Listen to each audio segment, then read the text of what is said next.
Баршаңызға сәлем. Біздің Николай Островский атындағы нөмір 4 көшім орта мектебі 2024 жылы Мектеп Лайф газет жобасын бастады. Мен бұл жобада бас дизайнер болып тағайындалдым. Менің басты міндетім газетке келген ақпараттарды газет бетіне орналастыру.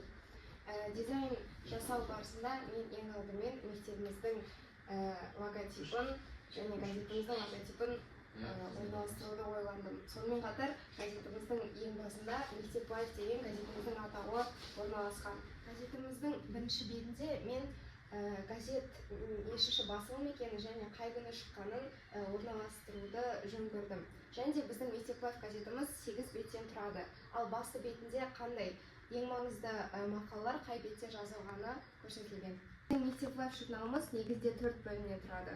Оның бірінші бөлімі білім, яғни білім жайындағы мақалалар жазылады. Екінші бөліміміз мәдениет. Ол жерде мектебімізде өтілген іс-шаралар баяндалады. Үшінші бөліміміз спорт. Спорт шаралары жайында мақалалар орналасады. Ал төртінші бөлім талантты толқын. Бұл жерде біз мектебіміздегі жас суретшілер және жас қаламгерлердің еңбектерін орналастырамыз. Менің басты міндетім Мектеп Лайф газеті біздің оқырмандарымызға тартымды және қызықты болып көрінуін қамтамасыз ету. Сол себепті мен бұл жұмысымды қызығушылықпен және сүйіспеншілікпен атқарамын.